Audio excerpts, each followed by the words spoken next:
আসসালামু আলাইকুম ওরহমতুল্লাহি ওবরকাতুহ। সুপ্রিয় দর্শক, আজকে আমরা জানব সূরা ইখলাসের ফজিলত এবং আমল সম্পর্কে।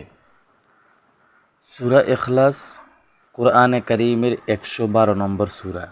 এই সূরাতে আল্লাহ তাআলা অস্তিত্ব ও সত্তার সবচেয়ে সুন্দর ব্যাখ্যা রয়েছে। এটি কোরআনে কারীমের অন্যতম ছোট সূরা হিসেবে বিবেচিত হয়ে থাকে। তবে এই সূরা কোরআনের 1/3 সমান বলা হয়।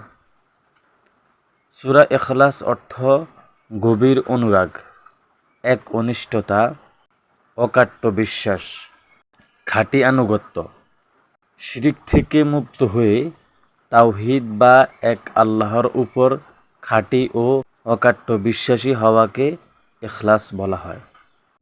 সূরা ইখলাস অবতীর্ণ হওয়ার কারণ: অবিশ্বাসীরা যখন হযরত মুহাম্মদ সাল্লাল্লাহু আলাইহি ওয়াসাল্লামকে আল্লাহর বংশ পরিচয় জিজ্ঞাসা করেছিল, যার জবাবে আল্লাহ রাব্বুল আলামিন এই সূরা নাজিল করেন। কোন কোন রিওয়ায়াতে আছে যে তারা আরও প্রশ্ন করেছিল, আল্লাহ তাআলা কিসের তৈরি?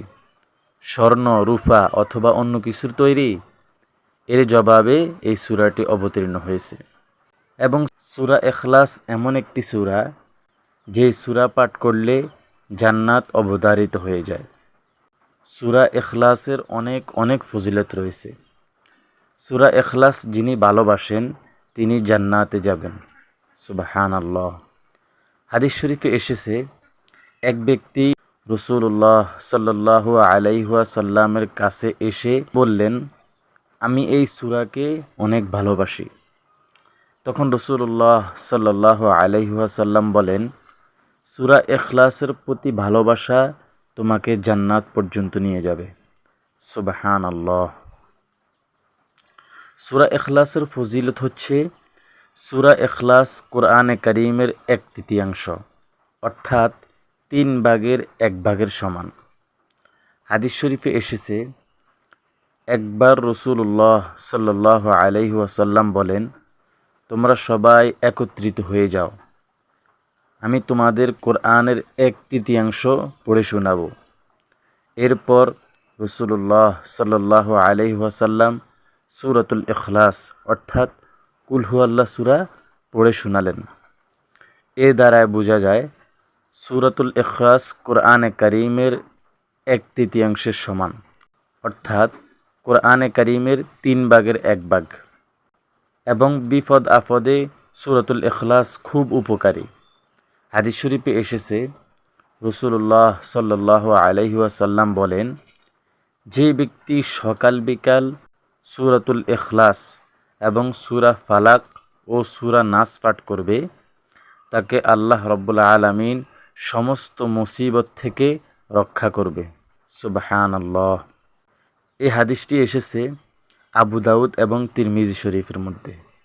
এবং রাসূলুল্লাহ সাল্লাল্লাহু আলাইহি ওয়াসাল্লাম ঘুমানোর আগে কুল হুয়াল্লাহু আহাদ এবং কুল আউযু বিরাব্বিল ফালাক এবং কুল আউযু বিরাব্বিন নাস পাঠ করতেন। হযরত আয়েশা রাদিয়াল্লাহু তাআলা আনহু থেকে বর্ণিত, তিনি বলেন, রাসূলুল্লাহ সাল্লাল্লাহু আলাইহি ওয়াসাল্লাম যখন বিছানায় ঘুমানোর জন্য যেতেন, তখন তিনি তার 2 হাতের তালু একত্র করতেন। তারপর সেখানে সূরা ইখলাস এবং সূরা ফালাক ও সূরা নাস পড়ে ফু দিতেন। এরপর 2 হাতের তালু দিয়ে শরীরে যতটুকু সম্ভব হাত বুলিয়ে দিতেন। এভাবে 3 বার করতেন। এই হাদিসটি বুখারী শরীফ এবং তিরমিজি শরীফের মধ্যে রয়েছে। অন্য হাদিসে এসেছে, হযরত জাবের ইবনে আব্দুল্লাহ রাদিয়াল্লাহু তাআলা আনহু থেকে বর্ণিত, তিনি বলেন, রাসূলুল্লাহ সাল্লাল্লাহু আলাইহি ওয়াসাল্লাম ইরশাদ করেছেন, যে ব্যক্তি 3টি কাজ ঈমানের সঙ্গে করতে পারবে, আল্লাহ রাব্বুল আলামিন তাকে জান্নাতের যে কোনো দরজা দিয়ে প্রবেশ করতে দিবেন। সুবহানাল্লাহ।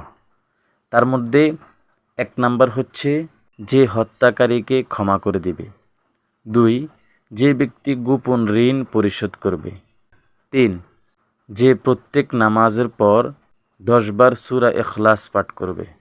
আল্লাহ রাব্বুল আলামিন আমাদের সবাইকে এই আমলগুলো ইখলাসের সাথে করার তৌফিক দান করুন। আমিন।